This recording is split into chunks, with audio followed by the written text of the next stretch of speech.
Okay, so, yeah, hi everyone. Yeah, my name is Chris Fregly. I work for the Spark Tech Center within IBM. Right, like, can you guys all understand me? Yeah, right, like, do I sound, yeah, I don't sound like I'm from Texas or anything, with the southern accent or anything like that, I hope. And Principal Data Solutions Engineer. I've got kind of a hybrid role right now. It's like evangelism, trying to get IBM's name associated with Spark, and then also just trying to meet, really different, really people across the world and find out what kind of use cases everyone's using. So we're seeing a lot of advertising tech, right? Like a lot of trying to find similarities between ads, similarities between people, so you can show proper ads. So yeah, that's obviously a pretty big use case. A little bit about me. I worked for Netflix. I moved from Chicago in 2010, I think, 2011. Yeah, that's my mom in the upper right. She came out with me just to make sure I got to school okay, I guess. I don't know. I was 37 when I moved, but she still thinks I'm a 5-year-old, I guess. I was at Netflix for 2 years. That was where I saw most of my really big data challenges. So Chicago, there's a lot of insurance and financial and that kind of thing, but not until you get someplace like Netflix where they're tracking really all user events, all play events. They track when you roll over something. Right, do you guys all know Netflix? Yeah, you guys, it's a movie streaming site. Right, do you guys have it here? No. Oh, yes you do, or no? No, oh. I said unfortunately. You don't have it here, okay, got it. It's pretty interesting how they choose which countries to go to. They first of all look at pirating, how much pirating goes on, that's one factor. They look at people's, regions, like TV watching and movie watching habits. Some countries just don't watch a lot of TV or movies. So. Was that about that? Maybe I can interrupt you. Yeah. I learned that, what's going on under the cover. A few years ago, a company was about to broke Netflix here, a big one. But unfortunately, we learned that Netflix didn't want to come to Turkey because they need to blur all the smoking scenes and that kind of things, and it's a really overload that they should not. Yeah. They did not prefer doing That level of post-processing. as far as I know. Okay. They blur the smoking, but yeah, you guys smoke, right? Also drinking. Also blur the drinks. Oh, okay. Smoking, lots of Okay, sorry about that. weird story too. So Netflix tracks everything, right? So just like Amazon, right? Like a lot of these, like websites where you're trying to choose products and they're trying to make recommendations to give you better products to choose. They track a lot of things that you might not realize that they're tracking. So my role there was I was on the streaming team. So anytime you press play, anytime you were trying to select a video, all that stuff, we're really capturing all that data and then sending it down to the data science group through the data pipeline. So obviously we needed Hadoop at the time. This was 4 years ago. It was just too much data for Oracle to handle. At the same release, we moved to the cloud, so we moved to Amazon. We moved off of Oracle and onto Cassandra, and then we also started supporting mobile devices like iPhone and Android. So that was all within 1 month. And the reason all that happened within 1 month is we couldn't support those devices because of all the load that would start getting generated against our servers if we didn't have Cassandra. And then we couldn't distribute Cassandra if we were just using physical data centers, right? We needed the ability to scale up and scale down. And, so yeah, all three of those happened at the same time. It was right when I started. It was just a complete mess. So, but we got through it, and Yeah, so I did 2 years there, and then I joined Databricks. This is the company behind Spark, right? Like Netflix actually builds a lot of their own stuff. They'll use Cassandra if something is proven, but their use cases, they're super high scale. They're all cloud based, so like a lot of stuff doesn't really fit, their use cases. So it's a pretty sharp, right, team of like engineers. So about 2011 or 2012, they actually started to write Spark, or what is similar to Spark, right? But they were using MapReduce. So it was kind of similar. Like they use a lot of Pig, they use a lot of Hive, but they also started to build what is now Kafka, right? So, or what is similar to Kafka. It's not the same code base at all, but it was just it was purely Netflix's way to get data into their streaming pipeline. So, so slowly they're actually moving over to Spark, and so we've been helping them recently move to Kafka and Spark streaming. So that's what I did a little bit of that at Databricks. About 6 months ago, IBM announced this partnership with like Databricks to sort of augment and get Spark more like worldwide recognition. So it was kind of interesting to me personally because I wanted to really do more traveling and meet other types of people and find out more use cases. So plus also I think we're targeting about 3,500 people or 4,000 people to work on Spark within IBM itself. So our group is right now it's about 80 people. Yes. What do you mean by 4,000? Really, 4,000 engineers are working on this product? Yeah. Wow. Yeah. So right now, Databricks has about 30 people that are working on the product and about 30 people doing sales type stuff, right? Because Databricks has a product. It's got like a notebook and can serve up. It can like manage clusters of Amazon, like instances and that kind of thing. So. So our group specifically will have about 3,500 people within the next couple of years. So of course some of that is just research, guys working on this. And then, so our group is kind of to facilitate between the research people and like actual production use cases, but also we're actually working as well, we're actually contributing. We work pretty closely with Databricks to figure out what's on the roadmap, how we can help them out. Right now, we're spending a lot of time doing a lot of machine learning. We're hiring data scientists like crazy. So, we're also hiring people that don't know Spark. If you are, just a good coder, a good Scala guy, Python, anything like that. And just understanding the JVM is really important too. There's one other big thing that Spark Tech Center is working on as well, which is so there's so many IBM customers that have these like enterprise scale queries, right? So the current Spark SQL is a subset of HiveQL, and then HiveQL is a subset of the ANSI SQL, right? So for the IBM customers to move over to Spark, they need to support all of their existing like queries and subqueries and all that kind of stuff. So the goal is to get Spark SQL passing all of those TPC /DS queries, because that's kind of the enterprise, standard, right, for these.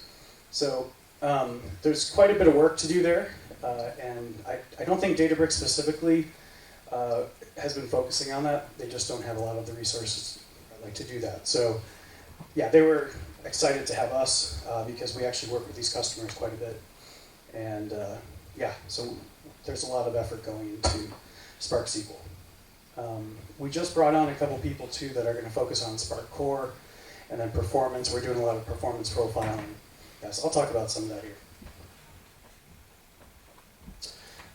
I started this meetup. This is how I got to know some of the meetup people out here. The Advanced Apache Spark meetup, you should check it out. You can get to the link off the advancedspark.com link at the bottom. You guys are going to get a direct sample session from that meetup. That the whole goal here was to kind of go deeper yeah, we noticed a lot in like the Bay Area itself. I couldn't find a very deep Spark meetup. You know, I kept going and like reading a lot of, yes, like seeing people present about use cases, seeing people present about, you know, word count, and I just got frustrated. So I was like, all right, I didn't really want to do this, but I'm going to start a meetup, right? And yes, you know how it is to start a meetup, right? It's very time consuming, but it's like definitely fun.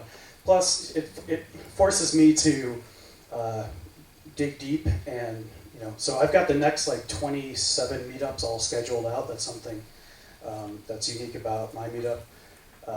And so I've got IBM on board. They're cool with it. Some stuff I don't know very well, so I'm bringing like experts on those different areas, and then some stuff I just present based on my knowledge, my experience. So, and then all of this, the stuff from the meetup, these are like basically like chapters in a book. So I'm going to be hopefully releasing the Advanced Spark book next year, sometime in the middle of the year. I'm going to spend like most of December trying to finish that up and get it out the door by mid-year. Yeah, this is my mom. It's her first time. I like to put my mom in my slides. And a little tribute here. It's her first time in California. It's her first time using chopsticks ever. Yeah, right. Like we realized that she doesn't eat sushi. Yeah, like she's never had sushi. So this was, and it's still not fish. It was just avocado. So she was afraid to eat the fish. Where did this one go? Yeah, and we convinced her that that was the new iPhone. That was her first time using the new iPhone. It's really a gigantic iPad. So just a little bit more. So like I said, I'm really trying to surface up some of these patterns. You know, if you try to understand the Spark code base, there's so much going on. This is really the first time where you see one code base that covers like machine learning and graph analytics, and starting to creep into a little bit of like text analytics, things like that. So there's just so much going on. There's so many changes happening. So with each release, especially around Spark SQL, the old days you used RDDs, now you use data frames. There's a lot of work going in there. Like the Spark people chose to build an optimizer, like a query optimizer from scratch. It's called Catalyst. The first couple iterations of Spark SQL were using Shark, or it was called Shark, which was basically Hive on Spark. And it was still using the Hive optimizer, but that didn't, right? So Hive generates MapReduce versus Catalyst, which speaks more native Spark. So. Yeah, also one other thing too about this Spark meetup is that I bring in people from Elasticsearch to talk about the connector. I bring people in from Cassandra. So it's not just going to be Spark stuff, right? This is going to be Spark and then friends. So these are the links. Let's see if the SlideShare / Steve Fregly, that second one, that's where the SlideShare should be. Are you guys recording the meetup? Yes. Oh, right. Yeah. So that's important. Yes. Yeah. All the meetups get recorded. Yeah. So slides are definitely put out there. Sometimes we have problems with the Wi-Fi at the venue, but we have this 100-foot Ethernet cable that we plug in. But I think we have it down pretty much. So, yep, for sure.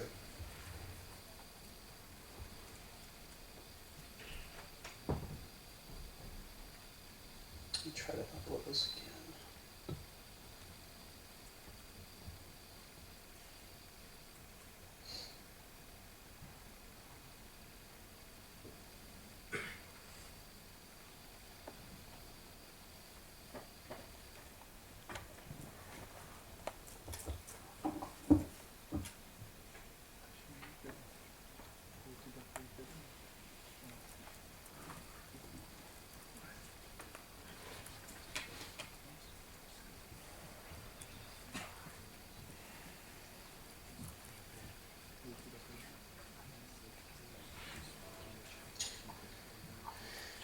Alrighty, so I'm going to try to re-upload that. Let's keep going with the slides. yeah, so this is why you can see I wasn't feeling so well the other day. It's like every day, boom, boom, boom, boom, boom. So I'm about halfway through the back half of my tour here. Yeah, of course, thanks to like IBM for paying for all of it. And yeah, so thanks for you guys to have me here. This is very nice. Yeah, what is Spark After Dark? You see it also called flux capacitor. They're kind of interchangeable these days. But the whole point was to have just a reference application, like a reference big data pipeline. So it's so common to see, Kafka, Spark Streaming, like Cassandra, Parquet. Hive. Yeah, people still using Hive. So I wanted to just kind of document and get one Docker image that people can just pull down and then get this thing running, straight out of the box. So there's been about 2,000 people that have downloaded the Docker image, and so I get a lot of feedback when I do introduce some bug for some reason. People are very quick to yell at me, which is good. I want that to happen because, yes, I want to know about these bugs. So yeah, they get fixed pretty quickly. Also just, I start to show where like Elasticsearch would fit in, where Cassandra fits in. So these are going to be the tools. This is off of the wiki. We're about to do a demo that's going to have you guys do stuff as well. And we'll be the users. We're going to post to the Kafka REST API. So there's a Kafka cluster running within that Docker image. And then Spark Streaming is going to be listening on Kafka. Yes, every 2 seconds. It's going to pull from Kafka. It's going to stick those right into Cassandra. There's other things you could do. You could stick it onto HDFS. You can put it, so you can convert it to Parquet. That data coming in is just ratings data. So it's your user ID, and then it's going to be that like item ID that you've chosen, and then it's going to be that rating, which I've got hard-coded now to just 10, just for simplicity. But yeah, you can also put it into Redis. And then, so we'll switch over and become data scientist person, and we'll use Apache Zeppelin and actually analyze this data coming in from you guys. We'll generate recommendations, stick those recommendations into Elasticsearch, just because I want to use Elasticsearch, basically.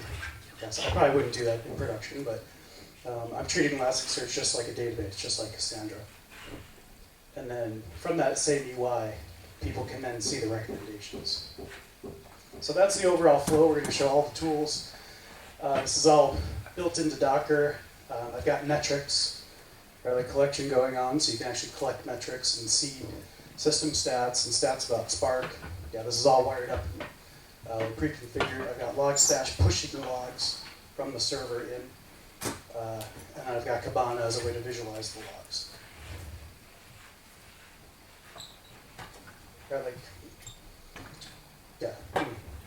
Just curious, have you guys used a lot of these tools? Some of them? Yes, how about Parquet? The file format? It's a columnar, okay. So we'll spend a little bit on that. Okay, so some of the high-level themes that I'll keep coming back to for this first part will be filtering. Filter your data, filter it deep. And by deep, I mean deep into that like data source itself. So the problem, if you are just storing raw CSVs and raw JSON, it's tough to filter on those because they're just kind of all over the place. Every single, it's being stored the same way it's being generated by the users, which isn't the most efficient when you're trying to analyze it later. So that's where you would introduce and then convert it to Parquet. Because Parquet then flips things around and lets you partition, lets you then do searches after that are way faster than just trying to scan the entire set of data. So go off heap if you can. This is kind of a far-reaching optimization. Spark is actually working on this right now with Project Tungsten, which is what we're going to talk about a little bit. The whole purpose here is to move your data, put your data off heap. So, so on heap is your JVM, right? Like the Java Virtual Machine heap. And yeah, let's say you only have a 30 gig heap, and now you're clogging it up with all your data. So now you have to, Spark has to fight with your data just to get memory to create buffers, and do the Spark things. So if you can keep all 30 gigs dedicated to Spark itself and then store your data off heap, that's going to be a win because you're not creating a lot of garbage collection, that you're not doing a lot of stuff that is going to slow down Spark overall. Excuse me. So number 3, parallelize. So this is kind of obvious, but if you can split things up and do them in parallel, right, then from a wall clock standpoint, you can keep the same wall clock but do 50, so if you break it up into 50 partitions and then operate on 50 partitions at the same time, it takes 5 seconds, then you've just improved your throughput by 50. So obviously parallelize when you can. Yes, how much do you guys know about approximate data structures and probabilistic data structures? Things like Bloom filters, like hyperlog, like count min sketch. So some of these, they're used pretty heavily by some of the big guys like Twitter, Facebook. So Netflix uses these as well, where you can't keep, picture trying to track the number of likes, right? So Facebook pushes something out, puts a news story out, and then people are liking. So they're just getting pounded with these like events. The problem there is if you're going to try to store it and to keep it fresh and in memory, picture like a Java, just like the regular hash map. So now you've got it would be like the item ID would be the key, and then you're constantly having to increment. So that's fairly slow, plus it's going to take up quite a bit of memory, right? Because you have millions of these items that are being liked at the same time. So trying to maintain all those in memory just isn't possible. It would have to be a shared, so Facebook I know uses memcached. So some places use Redis for this use case, but if you can do an approximation, this way you can have a fixed memory data structure, but still maintain those same counts, but a little bit of error, right? So you're not going to get the exact count, but you'll get close to the exact. So these aren't to be used in financial transactions and things like that, obviously. But for something like a Netflix or Facebook, if you don't get the exact count, it's not the end of the world. Yes, always think about similarity. This is the key to a lot of recommendations. You're always trying to find similarities between people, because then you can make recommendations based on what they've chosen, and then finding similarities between items as well, right? So there was a pretty famous paper back in 2003 by the Amazon.com guys, where they couldn't keep up with the number of users, right? Because they were growing. Picture like a matrix of you've got users down the left, and then you've got items going to the right, right? So M, which is your that's the users. That was just growing out of control. And then, but N, right, the number of items itself was fairly fixed because their product catalog wasn't changing that much. So they needed a way, if they were using classic collaborative filtering, techniques where they were trying to factor M and then N, the processing power just wasn't there. So they switched to an item-to-item similarity, which is ways, if you buy a stapler, it's going to find associations with staples and similar things like that. So check out that paper. I think it's called Collaborative Filtering. with like item-to-item similarity. If you just search Amazon. Back to some more hardware type things, where like minimize seeks and then maximize scans. So this is the classic seeks are more expensive than scans, right? So if you just picture on disk or even in memory, seeking one place, that's where like disk heads have to get involved and all kinds of stuff. But if you seek and then from that point on just scan and get all the data that you need, right? Like there's a lot of benefits there. Like there's a lot of prefetching, right? That's happening. So that disk controller can actually go out and like grab like the next like 100 blocks of data or whatever. And if that's way better than just kind of randomly going around and finding blocks on disk, because you're going to be doing these prefetches but then throwing it away. So that's similar with RAM as well too, right? And your CPU caches where you want like data to flow through your CPU that can be prefetched and then processed. So the way that you store the data like totally affects the performance here. So yeah, so things like Parquet help out for this case because Parquet stores all of the values for one particular column right next to each other, right? So this is good from an analytics workload where you're trying to do sums on some column, right? Or a standard deviation across a single column. So by flipping the way that you store data, so not like a database where you have, like column A, column B, column C, now flip it and have all of column 1, so like column A stored next to each other for all rows. Yeah, so like we'll talk a little bit about that with Parquet. Customizing data structures, this is one thing that we'll see quite a bit of with Project Tungsten, where they've kind of gone away from just the basic Java util hash map and like the arrays.sort method within Java. Yeah, so surprisingly, those were actually fairly heavily used within Spark, up until like Spark 1.4, Spark 1.5. So, like when these guys went off to build Spark, they just chose whatever was available to them at the time.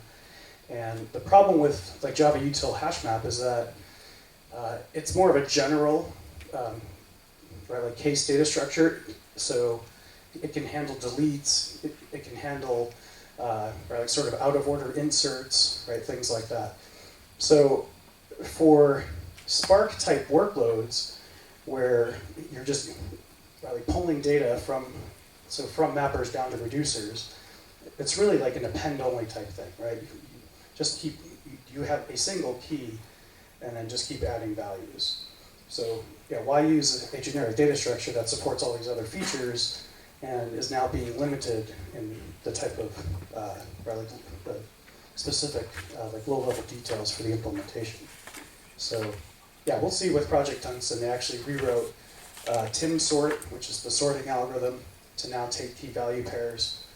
And then they have this other thing called the append-only map, which, that replaces Java util hash map.